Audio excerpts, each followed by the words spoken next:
തമാശയൊക്കെ തമാശയാണ്, കാര്യം നമ്മൾ കാര്യമായിട്ട് പറയണം കേട്ടോ. റീസെൻ്റ് ആയിട്ട് കുറച്ച് ദിവസം കൊണ്ട് കളിക്കുന്ന ഒരു വീഡിയോ ആണ്. ആൾക്കാരെ തെറ്റിദ്ധരിപ്പിക്കുന്നതിനും പറ്റിക്കുന്നതിനൊക്കെ ചെറിയൊരു പരിധി ഇടുന്നതല്ലേ കേട്ടോ. എന്തും പറഞ്ഞ ആൾക്കാരെ പറ്റിക്കാന്ന് വിചാരിപ്പിക്കില്ലേ. നമ്മളെ റേഷൻ കടയിൽ നിന്ന് കിട്ടുന്ന അരിയിൽ നിന്ന് കിട്ടുന്ന ഒരു വെള്ള കളറുള്ള ഒരു അരിയാണിത്. എനിക്ക് കുറച്ച് മുന്നേ ഒരു സംശയം തോന്നി. ഇത് അരി ഇങ്ങനെ കഴുകുമ്പോൾ ഒരു ഒട്ടലോ കൊഴുപ്പോ എന്തൊക്കെയോ പോലെ തോന്നി. അപ്പം ഞാനൊരു 2 മണി എടുത്തിട്ടൊന്ന് ചൂടാക്കി നോക്കുമ്പോൾ അതൊരു റബ്ബർ പോലെ തോന്നിക്ക്. അപ്പം അതിന് ഉള്ള കുറച്ച് അരി പെറുക്കിയിട്ട് ഉരുക്കി നോക്കുകയാണ് ഞാനിത്. ഒരു ഫൈബർ പ്ലാസ്റ്റിക്കൊക്കെ എന്തൊക്കെയോ ഒരു പോലെ. ഇതിന് മുന്നേ ഞാൻ ഒരു പ്രാവശ്യം ചെയ്തപ്പോൾ അതേമാതിരി ഒരു ഉണ്ടയിട്ടാക്കി കിട്ടിയത്. അപ്പോൾ ഇത് നമ്മളെ കുഞ്ഞു കുട്ടികളടക്കം പ്രായമുള്ളവരെല്ലാവരും കഴിക്കുന്ന സാധനമാണല്ലോ. റേഷൻ കടയത്തെ അരിയാണ്. റേഷൻ കടയത്തെ അരി വാങ്ങാത്തൊരു ദുർലഭേ ഉണ്ടാവുള്ളൂ.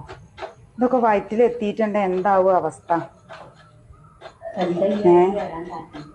അപ്പൊ ഇത് എല്ലാ ജനങ്ങളും ഒന്ന് അറിയണമെന്നുണ്ട്. കാരണം അത് അത്രയും അപകടം പിടിച്ചതാണ് ഇത് എല്ലാവരും വയറ്റിലേക്ക് എത്തിയാൽ.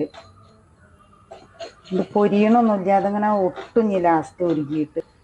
ഇത് പ്രാക്ടിക്കലി ഭയങ്കര എന്താ പറയുന്നത്, ഒരു മിസ്ലീഡിങ് ആയിട്ടുള്ള കണ്ടനാണ് സത്യം പറയുകയാണെന്നുണ്ട്. ഒരിക്കലും നിങ്ങളത് ചിന്തിച്ച് ഒരു ചോണെന്നുണ്ടെങ്കിൽ ചിന്തിച്ച് നോക്കിയാൽ മനസ്സിലാവും. അരിയാഹാരം നല്ല അരി ഉണ്ടാകുന്ന സാധനം എന്ന് പറയുകയാണെന്നുണ്ടെങ്കിൽ നെല്ലും വെച്ച് ഉണ്ടാക്കുന്ന സാധനം, നെല്ല് പുഴിയും കുത്തി ഉണ്ടാക്കുന്ന സാധനം ഈ അരി. ഇതിനൊരു ഡൈക്കകത്ത് പ്ലാസ്റ്റിക് വെച്ച് ഉണ്ടാക്കുന്നതിൻ്റെ കോസ്റ്റിൻ്റെ പകുതി പോലും അതില്ല ശരിക്കുള്ളതായിരിക്കും. അപ്പോൾ ആരും ഇങ്ങനത്തെ പണി ചെയ്യും. അത് മാത്രമല്ല, ഈ ഒട്ടിപ്പിടിക്കുന്നതൊന്നും ആയിരിക്കത്തില്ല. ആദ്യമേ പ്ലാസ്റ്റിക് ഇരിക്കുന്ന നല്ല മണം വരും പ്ലാസ്റ്റിക്കിൻ്റെ ആണെന്നുണ്ടെങ്കിൽ. അല്ല വരാതിരിക്കുന്ന എനിക്ക് തോന്നുന്നില്ല. നിങ്ങളെ ആൾക്കാരൊക്കെ ഇങ്ങനെ മിസ്ലീഡ് ചെയ്ത് പറ്റിക്കുന്ന പറയുന്നത് ഭയങ്കര മോശമായിട്ടാണ് എനിക്ക് തോന്നിയത്. എന്തായാലും നിങ്ങളുടെ അഭിപ്രായങ്ങളും നിർദ്ദേശങ്ങളൊക്കെ നിങ്ങൾ പറയുക.